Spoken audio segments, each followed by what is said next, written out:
Hello, everybody. Welcome to the world's greatest Bronze Age Spider-Man podcast. Here comes the Spider-Cast. I'm your co-host, Michael, and as always, I'm joined by Joshua Mervell, and today we're going to be taking a look at a couple of episodes from the second season of the 90s Spider-Man TV show. That's right, and G.I. Julie is back with us. Hello. Today I'm your boy. Woo! Oh. All right. And also returning is special guest Michelle Kistner. Hi, Michelle. Hey. Woo! Yes, from Movie Sleuth. Yes. Yes, which we like to mention. Before we jump into our reviews this week, what have you seen lately? What do you want to... Anything good? Me? Yeah. Oh. You just saw actually, Ghostbusters, right? Yeah, I saw Ghostbusters Afterlife. Ooh. I think that was out till tomorrow. Oh, yeah, I went to a press screening of it. Oh, that's awesome. Well, guess Yeah. what? This is going to air in a week and a half, so you can... Don't spoil the movie, but tell us if it was good or not. Oh, yeah, it's good. It's very, like... So, it's equally nostalgia pandering, but they also do some new stuff with it. And I cried when I Really? saw it. There's a part that made me cry. I don't know how...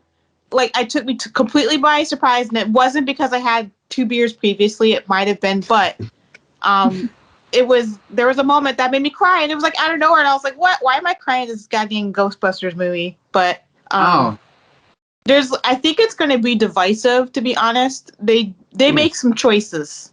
Let me just say, Interesting. they make interesting choices with characters, but there's a Phoebe, the main girl in it, who is Egon's related to Egon. Yeah, it's her granddaughter. I'm trying to think if that was in a trailer. I didn't want to spoil it, but I'm pretty sure she looks just like him. I mean, come on.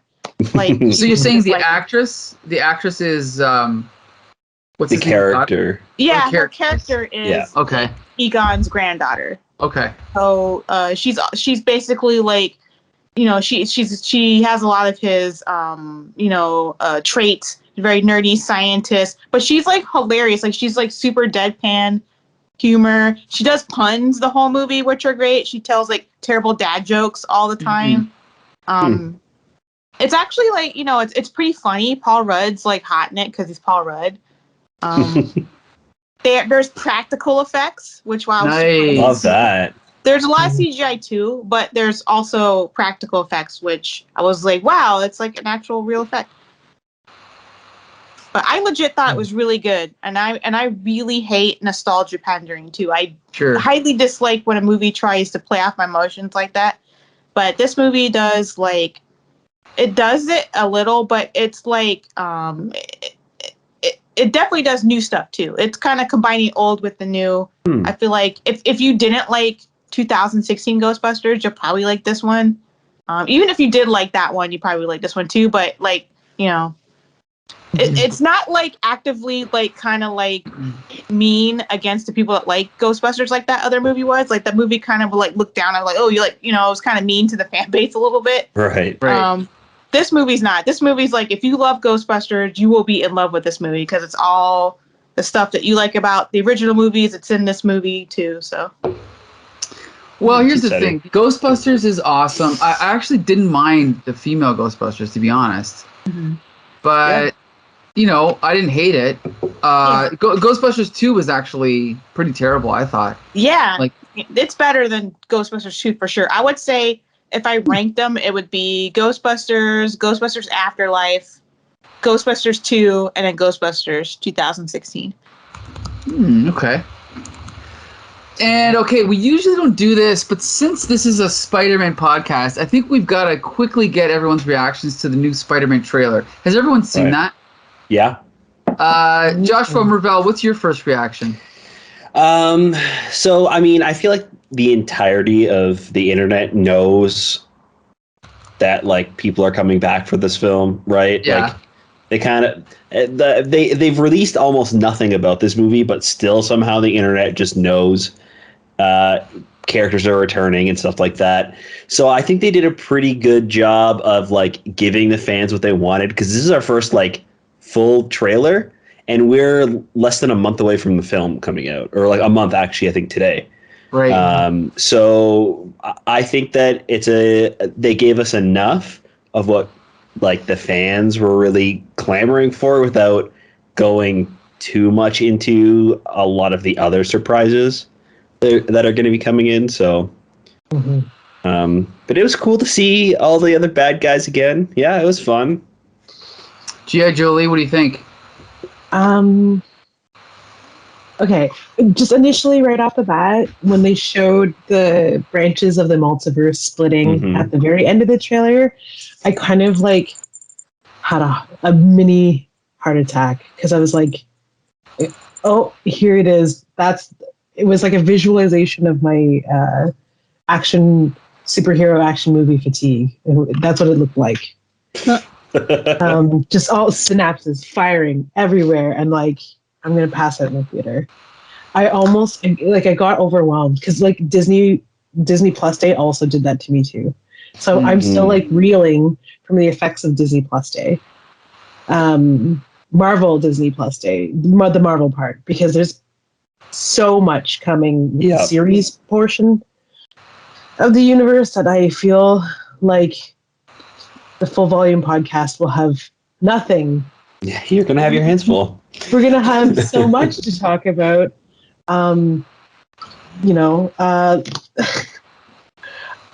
Also, I am super excited to see to be surprised, because if this is what they're showing us in this trailer, imagine what they're not showing us.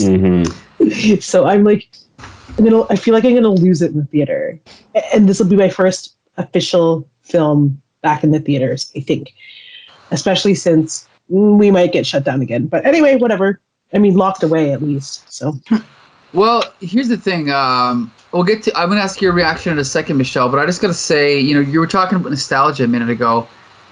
I actually thought the first trailer was more exciting, the way that it only hinted at the like at the very end, Dr. Octopus was there, and it was exciting. In this movie, it was like Dr. Octopus, and then a little shot of the Green Goblin. Like a minute into the trailer, you see the Green Goblin.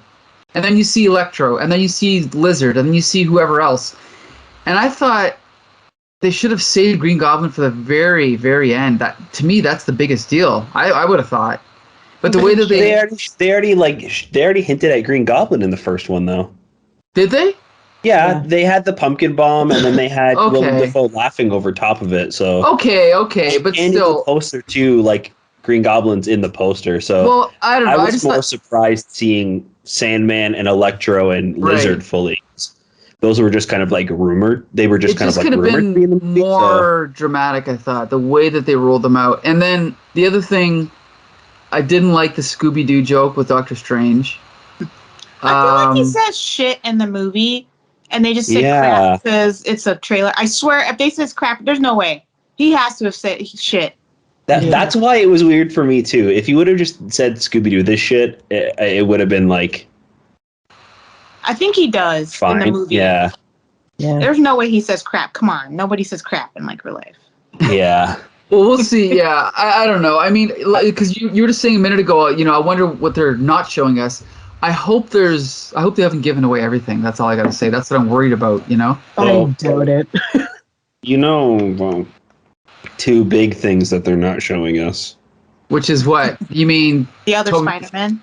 If they're even Garfield. In it, because they still deny. But what are you going to do, Josh, if they're not? What are you going to do? I'm not. The thing is like, I kind of, at this point, I'm like, I'm not even sure I want them to be in the movie. Like, I feel like it might be just way too overcrowded. Right. But, like, they're in it. You know what I mean? Like, maybe they're like in the end or very end, or they're like in the extra scene or something, or. Yeah. That would be kind of anticlimactic though if they're only in a post-credits scene, right? But somebody on Twitter pointed out today how Spider-Man 3 was ruined by having only 2 villains. Amazing Spider-Man 2 was ruined by having 2 villains. This movie has like Green Goblin, Dr. Octopus, Electro, Sandman. Who am I missing? Lizard. Is that it? 5? I think it's 5, yeah. And then maybe Venom will show up. We'll see. Alter, probably. But anyway, Mysterio, yeah.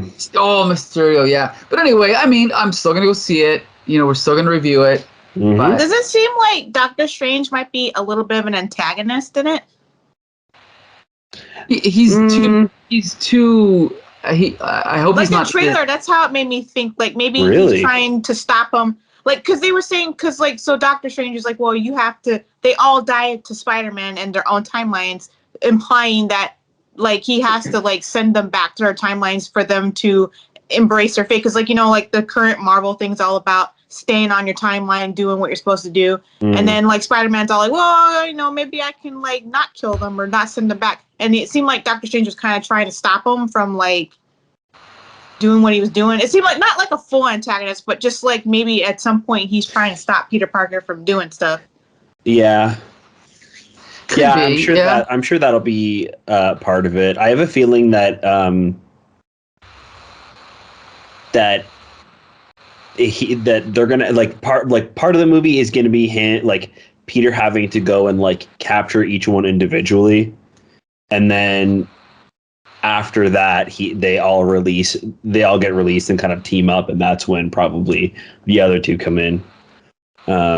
But I don't know if you also saw, but people are going crazy over the trailer because in the trailer you can actually see in that like last like money shot where like Sandman's face is there and the lizard jumps and Electro's there, and it's just like a Tom Holland on the other side swinging. As the lizard is jumping, you see him get punched in the face by nobody there. Which means it's they just did a rendering pass. They probably did a rendered pass without. Interesting. Toby. Yeah, because Marvel does that sometimes with their trailer. Because I remember, didn't like one in of the Infinity trailers War. they had Hulk and like, and then it turned out it was Bruce Banner and his Hulkbuster thing. So I mean, I wouldn't put them past them to like do stuff like that. I mean, even in the first Spider-Man movie, when Peter and Iron Man are flying through the city in that trailer, that shot was created just for the trailer to like get people excited for the movie. It was never intended to even be in the movie. Yeah. Yeah. So they've definitely done stuff like this before where they'll put stuff in the trailer that is never intended to actually be in the movie just so they can have that like shot. Yeah. Yeah. All right. Well, so we will see soon how this sucker turns out. But now we're going to talk about the Spider-Man cartoon from the 90s. So Josh and G.I.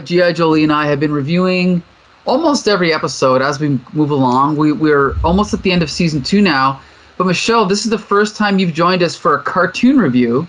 Yeah. And you were saying before we started that you've never actually seen the show before. Is that right? No, I never watched the 90s version of it. So were you watching the Batman animated series and X-Men and whatever else was out? Yeah? Okay. You just never got around to Spider-Man? Were you just and then like I didn't even know it was on Disney Plus, and you sent me a link, so I was like, oh hey, it's on Disney Plus. I should watch though. I actually ended up watching like 4 more episodes after the episodes I was supposed to watch because I wanted to like see what happened. Nice. I had hiccups. Sorry, I was drinking beer. Oh, it's okay.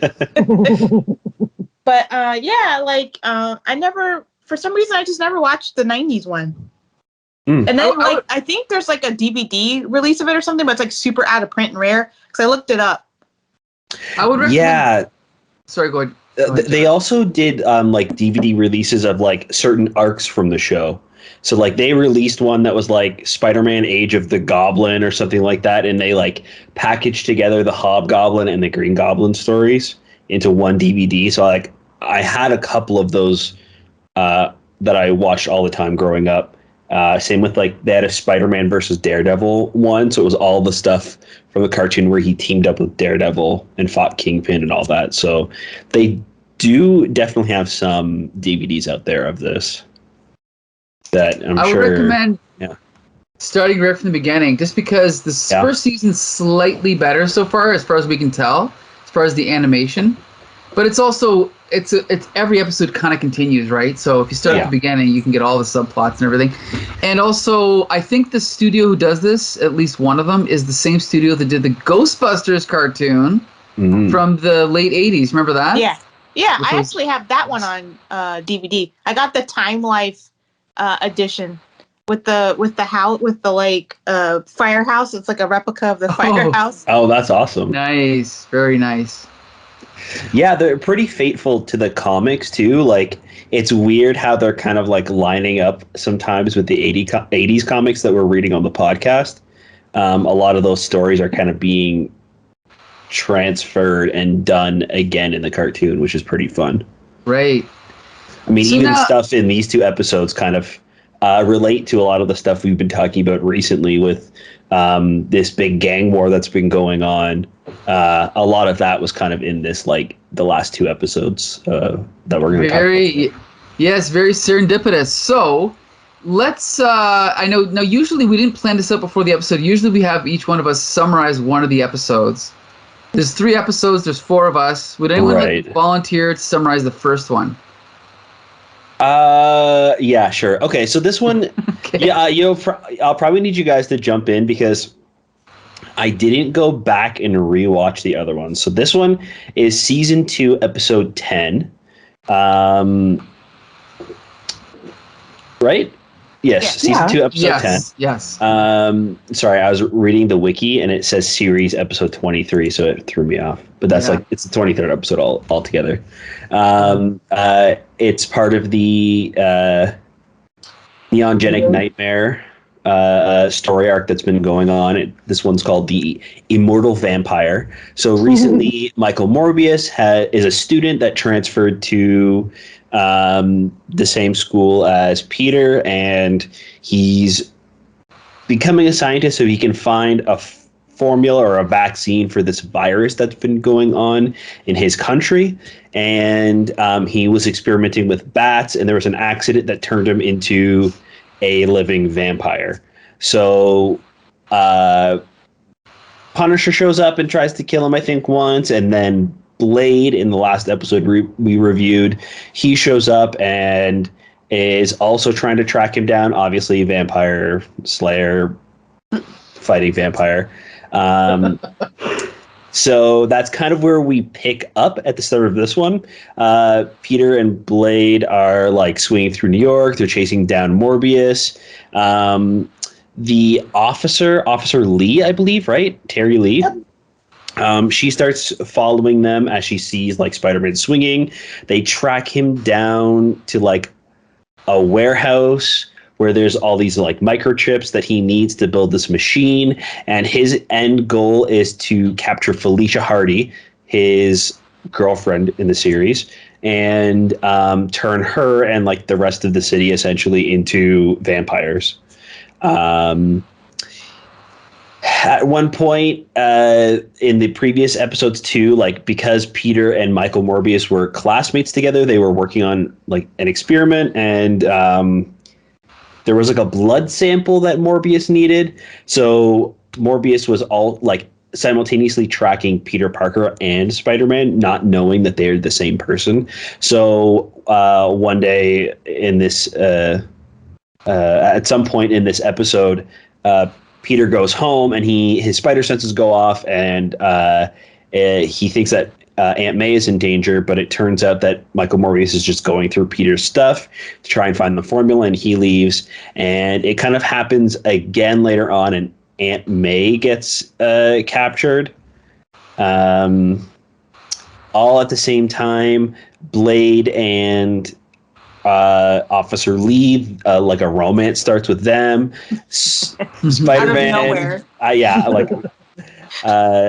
Spider-Man is pissed off that Blade didn't do anything to help, and Aunt May is captured now, so they kind of split off and go into different directions. And he's kind of pissed off because Blade is only interested in killing the vampire. That's it. Like, he doesn't really care about like what's going on or the story, the plot, nothing. He's like, I'm here to kill this vampire. Let's do it.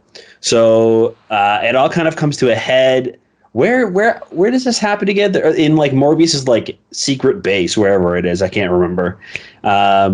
Warehouse. Yeah, there's like a warehouse somewhere. he's got Felicia Hardy captured, and he's finished building his giant like ray gun that's going to turn her into a vampire. So they're kind of having like a monologue, like they're kind of talking to each other while Officer Lee and Blade are sneaking up to this facility, and she unfortunately sets off like a trip fall. What is that called? Not trip fall. Tripwire? Tripwire, yeah. Like she falls through a board on the dock that Morbius set up, so that way he can figure out if anybody's coming in to like find him or anything. So he goes out. Blade and Morbius start fighting, and Blade is about to kill Morbius, and he decides not to after Officer Lee convinces him that, not everybody needs to die. Spider-Man swings in, not knowing the conversation that just happened, and tackles Blade, which allows Morbius to get away. And there's kind of like this final confrontation inside of the warehouse wall. Felicia's chained up, and she is about to get zapped by the ray as it goes off, and Morbius jumps in front of it to sacrifice himself, and it turns him into like the man bat, essentially. Like he's full like bat beast, and he flies away. Felicia's safe. The ray doesn't hit Aunt May after it swings around. Yeah, I mean that's it. Morbius gets away, and Blade right after kissing Officer Lee says that he's not really interested in a relationship and rides off his motorcycle.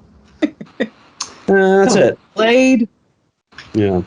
So I'll just say quickly, my one sentence review is I don't feel like Morbius or any magic or supernatural themed characters really fit with Spider-Man.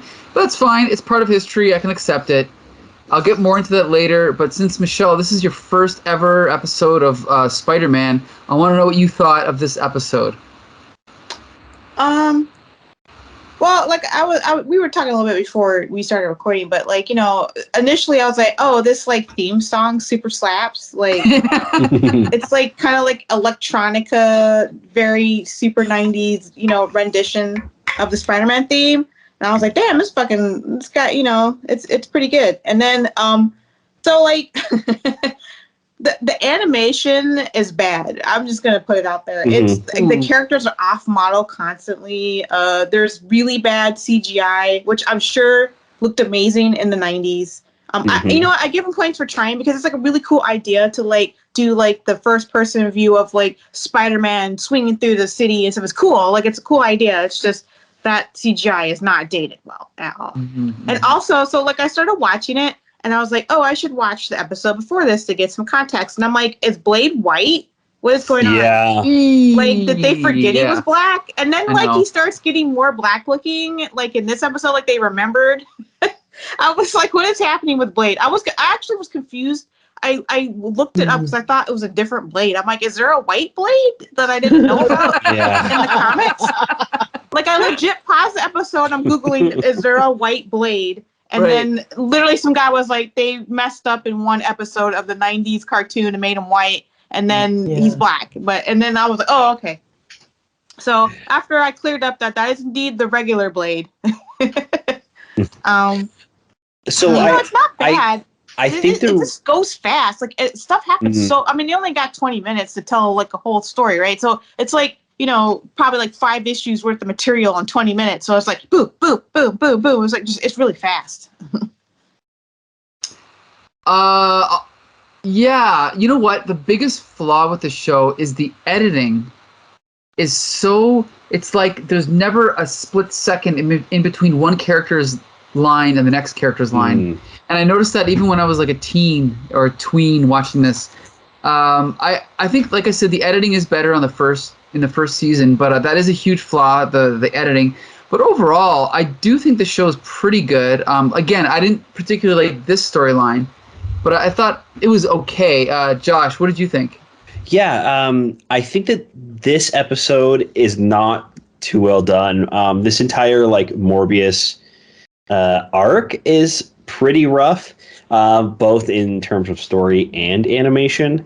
I have a theory that at the time it was very popular to outsource some of the episodes of a series to other studios or studios overseas that can do it for extremely cheap, which is why this animation was pretty rough compared to like the next two episodes. I thought the next two episodes were like actually pretty decent animation wise for a 90s like action cartoon. And that could also explain why Blade was mistakenly colored white in the one episode. It could have been an overseas thing where they didn't really necessarily understand or know the material that they had, so they finished the episode and they're like, "This is a big mistake," so they had to fix it for the next one. But this entire arc I think was pretty terribly paced, like you were saying. Both Michelle and Mike, it's a little janky. There's so much going on. A lot of it is kind of like convoluted, like Robert or Officer Lee points her gun at Blade when they have their first like interaction and says, "Don't move," and then he's like, "No, I'm out of here. You're not taking me to jail," and he leaves. And she's like, "Damn it, he got away." And then the next scene, he goes to the police office to talk to her about what happened.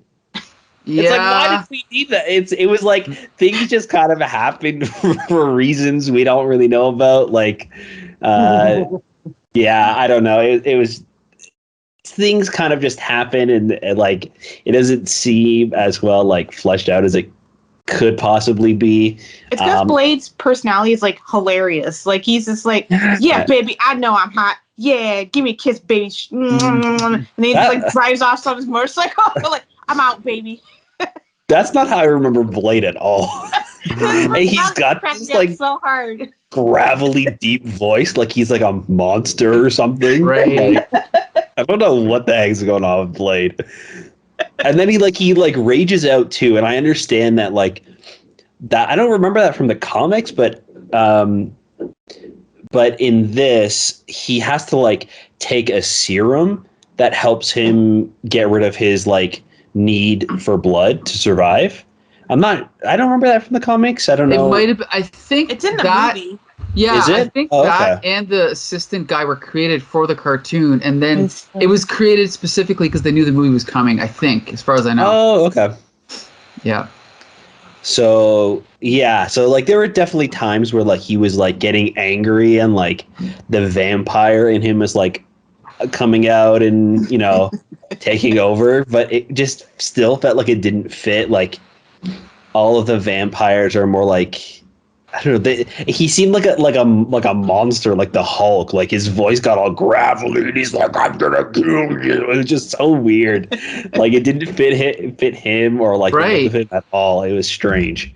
I agree. Yeah. G.I. Jolie, what do you think? It's definitely weird. I remember the last episode before this. And one of the criticisms was, or one of the questions and confusion was, is Blade black or white? And then seeing him in this, I'm like, I definitely am with Michelle, where I'm pretty sure he got, from the beginning of the episode to the end, he got progressively blacker in skin tone. Right. Which is all kinds of... It was okay. It's terrible. Also, the animation was jumpy and it was hard to watch. It was like he was missing frames. Yeah. Okay, I can say one thing based on my limited knowledge of video production. I think this is a rip from a DVD. Because you think Disney would do this like that? Yeah, you can see combing most likely in the video. Like it looks like it's like the wrong format. They just threw it up there, yeah. So yeah, it's definitely like SD, and it has no remastering done to it whatsoever. Mm-hmm. No, and you can also like, especially around that time, Marvel's not doing great in the 90s. They probably didn't keep records of the original film of this, so it was probably whatever they got from the DVDs or like whatever. I'm sure that they don't have the masters for this, so that's totally understandable. And talking about the missing frames, if there were short deadlines, and this was being done overseas, and they're just kind of rushing it out, animation happens where it's like usually for 2D they will do the like keyframes will be done by the like main like lead animators. So they'll draw like Peter Parker or Spider-Man like rearing back for a punch, that pose, and then the punch, right? So there'll be like all of these in between. So they'll have like the junior animators come in and do all of the frames in between those key poses, because they can kind of like flip between the two, and you're just having to like draw it again, essentially transitioning from one finished drawing to the next, right? So what could have happened is if they were running out of time, a lot of times they will just cut frames or cut in betweens. So it's definitely, I think the reason why some of this is very jumpy, the animation, is they probably just had the keyframes and they're like, listen, we have no time or money to finish this. Just get it out however we can. So, yeah, that's most likely to happen. Yeah. Like, could you perhaps be an animator speaking from experience? Yes. Well, yeah. Okay, sweet. Okay, so back to the things that were like kind of cool about this is that like Blade, the film with Wesley Snipes, was one of the very first vampire films that I really enjoyed, and later in life I found out it was a comic book movie. So like seeing Whistler and Blade, I guess, but mostly Whistler in this cartoon was like kind of exciting. Though the two of them were both kind of Chris Christopherson-y. Yeah. You know how he is? Like, just kind of a terrible actor. My word. Anyway, okay. Go ahead. Canceled. G.I. Jolie is canceled. Okay. That's why I didn't think that sentence was going there. But anyway, go ahead. Oh, okay. Well, I mean, you know how Kelly Clarkson sings, but it's more like shouting with tone than there is vibrato.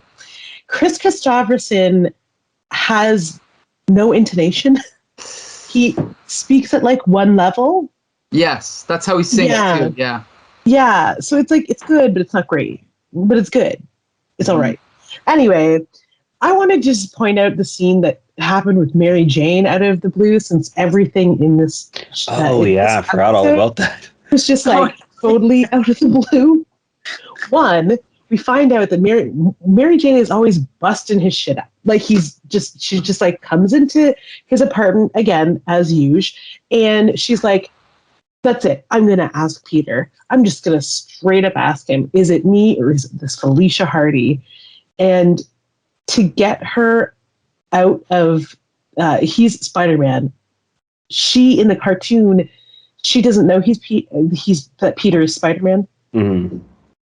Okay. Yes. So she doesn't know, but his spider senses are like super tingling, which means Morbius is around here somewhere. He knows that Morbius is like trying to hurt his loved ones, look for things. I don't know, but that he's following him. So he tries in an attempt to get Mary Jane to like just leave. He says, yeah, it is Felicia. It is Felicia. And then obviously Morbius hears him and is like, no one will have Felicia. I had no idea that he was even with Felicia. Yeah, it was the previous episode was like all about that. Yeah. Okay, cool. But also Deb Whitman. Hello, girl. Deb Whitman. I see. This is the justice we're talking about when we say justice for Deb Whitman. Yeah, because she is in this episode and she gets like invited to do something. She's like, no, I think I'm going to go do my own thing. And then like Jess pieces out. There was like really no reason for her to be in the episode other than to like to like establish her at the school, I think. Yeah. Yeah. Okay. Yeah, okay. I think that was it, because she's also in school with Peter, just like in the comics. But yeah, she's an actual character here. She's dating Flash. Yeah, she like jumps in his like convertible he's got, and they drive off. It was great. Not like the weird basket case that we were introduced to, but yeah, those are the things I loved about this episode. The rest of it can just, jump off a cliff in the lake. Mm-hmm. It's just go ahead. The whole idea of Morbius is just so strange. And then to find out Jared Leto is playing him in a movie, like they're making a movie about Morbius. Okay, it's coming out in a month or 2 months. Yeah, it was supposed to be out already this year. I think they're dropping it in January, which doesn't bode well. Yeah, or they're that's usually the dumping ground, right? Yeah, that January's dumping ground. So we'll see. Before we move on, I got to point out Chris Christopherson. I have his greatest hits. And I have to point out that he wrote Sunday Morning Coming Down, which was covered by Johnny Cash, and he also wrote Me and Bobby McGee, which was covered by Janis Joplin. He's a great songwriter. But anyway. And he starred in the 70s version of A Star Is Born. Anyway, okay. So, that episode, I mean, this series is good, but this is one of the weaker ones that we've reviewed so far, so not a great one. Josh, what do you think? Yeah, this is not great. The whole arc, I think, is kind of skippable. The whole thing right now with this season is like some weird mutation is happening to Spider-Man, and he eventually in this season he turned into like a big spider, so he's kind of like back to normal now, but that like mutation is still going on, which is why in this one he's kind of working with like talking to Morbius, and like we see him more in the labs, and then in the next few episodes we're going to be talking about, we see like there's something in the plot is maybe hinting that this like MacGuffin that they're talking about can possibly help him get rid of this like weird mutation that's happening to him. So I'm not a huge fan of him turning into a big spider and like the whole like thing. It's like whatever, but these episodes in particular I think are not great, especially compared to everything that like all the other episodes we've been talking about. So yeah, I think these ones are maybe skippable. I agree. G.I. Jolie? Yeah. Just like watch it on like 2 times speed. Yeah. If you're a completist. It's a good time to go make dinner, snacks or something. There you go. Definitely passively watch these. All right, Michelle, what's your final word on this? I wasn't a fan of this episode. It was like funny though. It was like a lot of it was like unintentionally funny. Like I found it funny like Mary Jane. She's just like, I'm out, and then literally like the next scene she's like with somebody else, and Peter's like, oh. Yeah. I was like, damn. I was like, yeah, that's a fucking speed dial, just ready. So funny. And I like that about Mary Jane, that she don't wait around for you. She's like, I'm out. I'm hot. I'm a hot redhead. So see you. If you're not giving me what I want, I'm leaving. And I also have like somebody else like on backup. So bye. Yeah. Snooze, you lose with Mary Jane. All right. So now we're going to jump to the next episode, which starts a new storyline. This one's called Tablet of Time.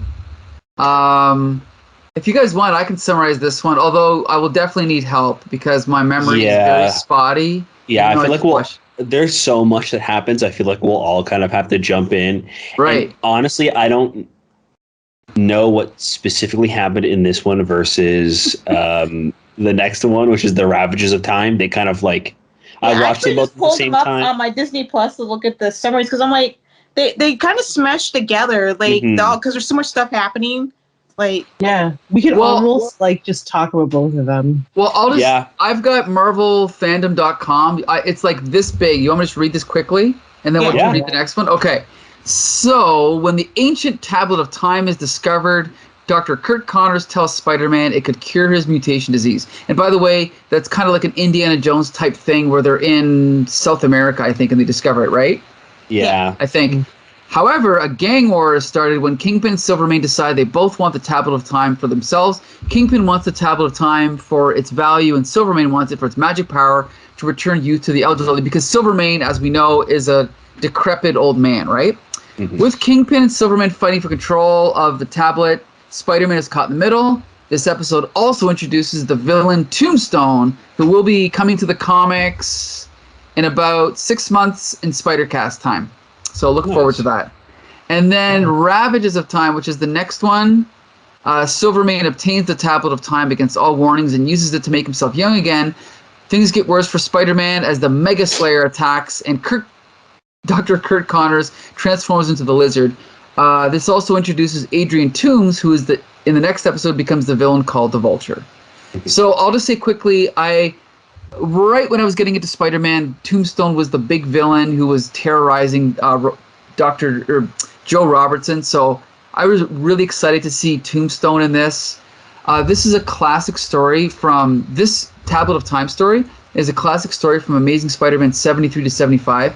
It was also kind of revisited in a miniseries drawn by Steve Rude. So I'm not overly familiar with it, but it is a classic story. So I thought this episode was much more successful than the previous story, or these 2 episodes. Yeah. So I really enjoyed it. Josh, what did you think? These were great. They connected extremely well with everything that's happened. I think more in season 1 with the introduction of Kingpin and Alistair Smythe and all of these characters. I think we also saw Hammerhead working for one of them. Even Silvermane was like a main character earlier on. So to me, it all made sense. And having this prior knowledge of these characters and the events that have happened, it was easy for me to follow along, especially with Kurt Connors as well. I think Kurt Connors is the first episode where he turns into the Lizard, and then Spider-Man helps him out, and instead of taking him in or defeating him, he helps him kind of rehabilitate himself and then bring him back with his family. And they both Peter and Spider-Man separately are still friends with Kurt Connors, and Kurt Connors is kind of back to his normal everyday life. So I am familiar with all of that and could follow along really well. So I enjoyed it, and I thought it was a pretty solid story. I'm curious to see what Michelle thought of this in particular, not having this information from watching the previous episodes, or I'm not sure if you're familiar with these some of these characters from the comics either. No, so yeah. I feel it wouldn't work as well without that. It's really fast. Again, but I found these two episodes together. I don't know if we're combining them, but they kind of one full story, a 2-part story.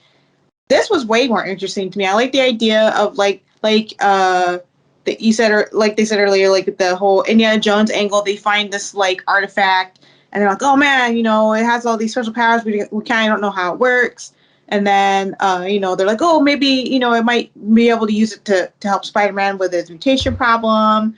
And then I love the idea of them all the villains fighting over this tablet, and them using their own resources and all the influence they have separately to send out their minions on different on a it's what's that movie where they're all racing to get that treasure? It's an older movie.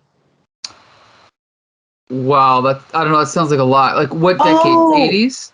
Not it's a mad world or something like that, but it's they're all racing around the world with each other to find this treasure. Around the world in 180 days? Yeah. Okay. It's kind of like that. They're all racing against time to get the Tablet of Time. And I just found it interesting, and I like, seeing Kingpin, use his influence, and it was just a really interesting dynamic of all the villains kind of vying with each other to get this item.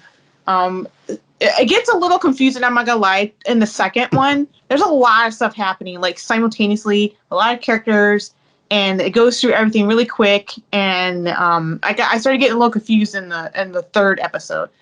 I don't know if I'd watched I watched one before the ones we started just to kind of get a little background. I watched the ones after, but I felt I needed just a little bit more background information to really understand what was going on. Yeah, there's definitely a lot. It's like even with that, even like with watching the other episodes, it was there was still so much going on. I think what worked really well was all of the characters that were already established, and what really did not work well and was pretty flimsy were a lot of the new characters that they introduced, like Silvermane's granddaughter. I can't even remember her name. Yeah. But like her being a love it, like I don't think she's been in the like any of the episodes beforehand. I don't remember her. No, I don't think so. So like this big reveal that she's the bad. It's like, yeah, we know that she's the bad guy. She's the one that was introduced in this episode. Like, you know, it doesn't seem like much of a mystery. And then like she asks Peter out on a date, and it's so like Peter has a relationship with her, but then also Spider-Man has a relationship with her in the sense that like she's Silvermane's granddaughter, so they're fighting each other and on opposite sides.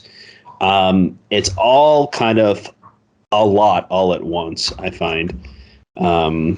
I think this might also be the first time we actually see Vanessa in the show as well. I know we talk about her a lot in the comics, especially right now. There's like a big story going on with Kingpin and his sick wife, but like this is also her introduction into the show, as far as I'm aware. So yeah, there was just like a lot. There's a lot in these 2 episodes, but I enjoyed it. I liked it. It was a fun, interesting story. I like that they took this like mystical tablet and they're all kind of fighting over it. Like it's really great to see, like Michelle was saying, all of these like big mob bosses like in different factions kind of send their goons to go fight over this. It's very reminiscent to the gang war that we're talking about, even down to like Kingpin firing Hammerhead.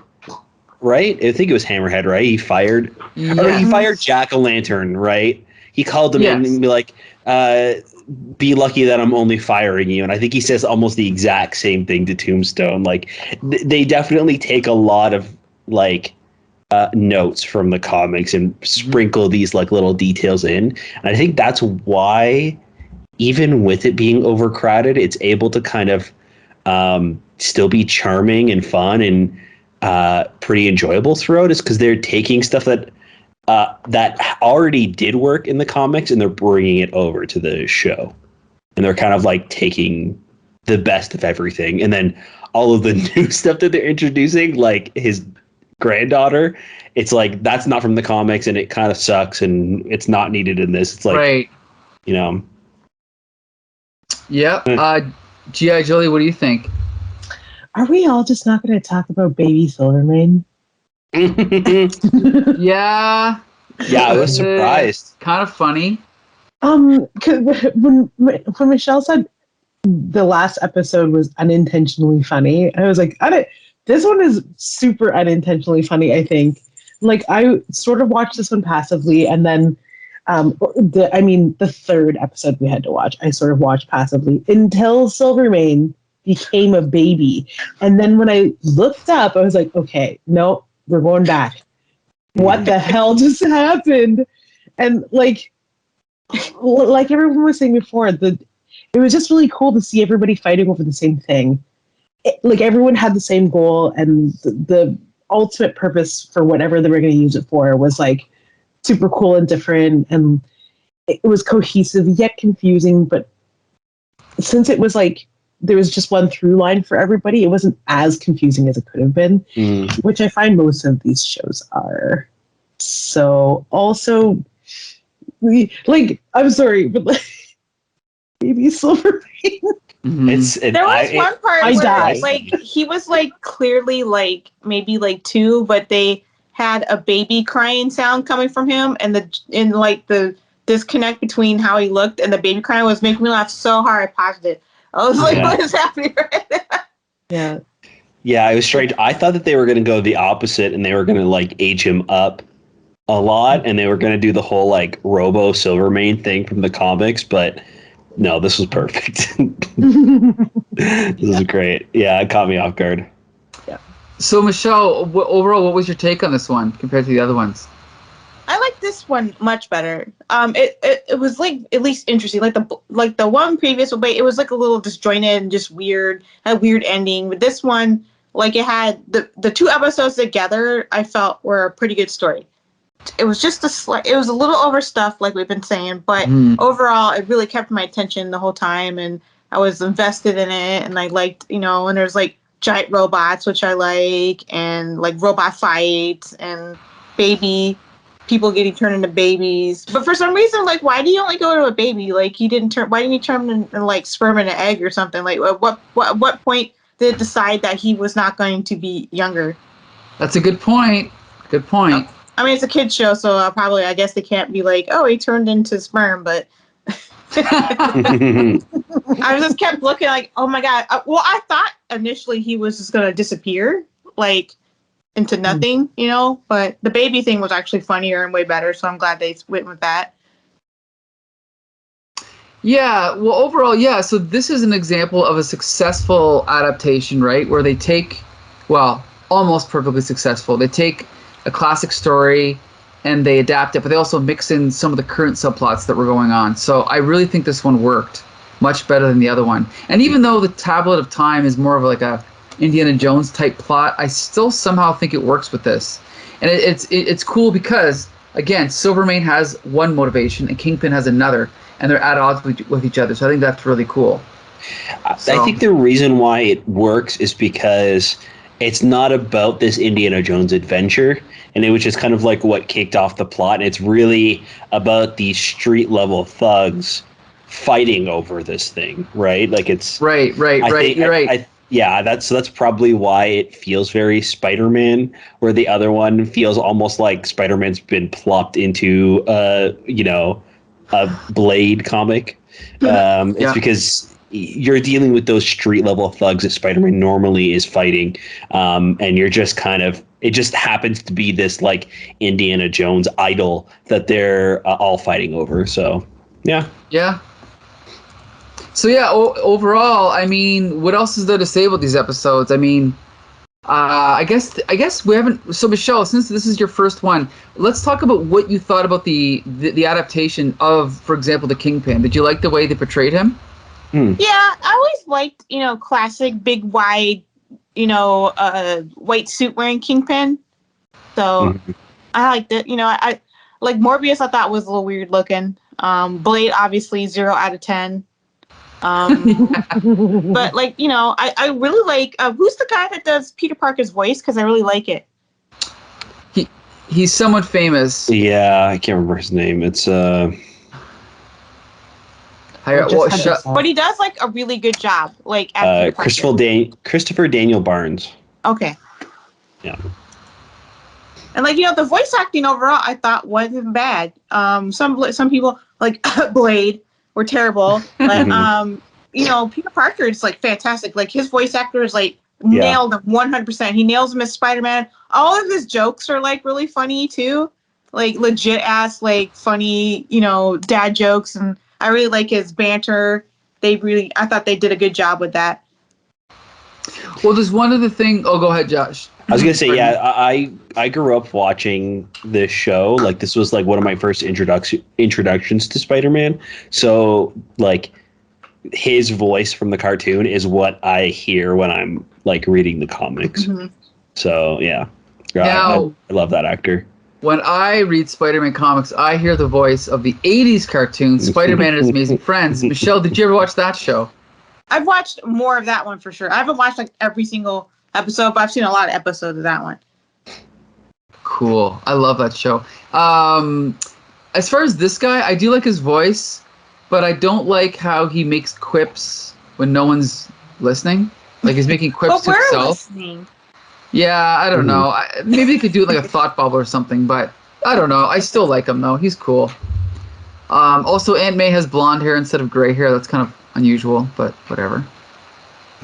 So I guess the final question is are these 3 episodes, Michelle, going to make you want to watch more of the series? Yeah, I was thinking when I was watching, I was like, oh, I'll start from. I honestly didn't know Disney Plus had like all of the Spider-Man series on there, so I was like, oh, I'll watch this from the beginning. I'm interested to see more. And you guys said that the first season's better, so. Yeah. And then I don't know, Josh, you've seen the whole series. Like, does it pick up later on, or what do you think? Yeah, it gets pretty crazy. They do like a Secret Wars thing. They do like a Spider-Verse thing. They kind of go through like just a bunch of different arcs from the comics throughout the series, and they kind of theme each season as well to kind of be like an overarching thing. So it's pretty good. It's pretty much what you see here, though. Like, there's episodes like the first one where it's kind of like, not so great. And then there's some like the other one that kind of stand out. There's some like fun moments and a pretty solid story overall. So I definitely recommend this show for anybody who's like interested in maybe watching things Spider-Man related beyond the movies. It's a pretty good peek into the comics as well. I find like it's probably the closest thing to the comic books, even with the movies. Like, the movies are great, but this feels more like reading the comics to me. I do like this, but I prefer the Sam Raimi movies personally, and of course the early '80s cartoons. But that's just me. So tally for every time you mention that. Yeah. Well, you know what? If you keep it up, maybe we'll start reviewing every episode of that show. But anyway, coming your way soon. All right. So anyway, I guess that's it. Is there anything else to say about these episodes? No, I feel like I've said everything I need to say. I got it all. All right. Well, then we definitely want to thank Michelle for joining us again. Well, thanks for having me. I'm glad you guys introduced me to this because it was a blind spot. Yeah, like you said, like earlier, I really watched Batman and the X-Men card. Oh, and I watched Wildcats. That was the other one. Are you serious? Was that good? Yeah. I don't know why I like that show, but I did. That also has a super slap theme song too. Wow, I've never seen it. You never seen the Wildcats cartoon? No, because there was Wildcats. There was also Spawn, which I saw Spawn. Yeah, I saw Spawn, the HBO series. Spawn had full-on scenes of people having sex. Like, I'm talking, no bed sheets, all clothes off. Like, yeah, like odd positions, everything, anything you can imagine. Anyway, check it out. Whoa. Yeah. Anyway, on that note, we're going to wrap it up. But we want to thank everyone for joining us this week. We want to thank Michelle for joining us. And Michelle, we'd love to have you on again in the near future. Awesome. Thanks for having me on. For sure. And be sure to join us next week when we have another wacky episode of giveaways. So we're going to be reviewing Doctor Doom's Revenge. We're going to be reviewing Spider-Man and the Hulk, Chaos in Kansas City. Spider-Man and the Hulk. What department store are they in that one? Oh, that's a secret. You got to watch next week's episode to find out. Spider-Man and the Hulk and Southwest Showdown, and Spider-Man and the Hulk and the Great Rodeo Robbery. Oh boy! So, and we'll be joined by special guest Kevin Morris. So be sure to join us then. Anyway, Josh, you can take it from here. Yeah, thank you guys so much for listening to the podcast. It really helps when you leave us a review over on Apple Podcast, or you can drop us a line over on Twitter at HCTSpidercast. Please let us know what you guys think about the issues or episodes in this case that we're talking about, and the podcast itself. Awesome. So until next Monday, see you later.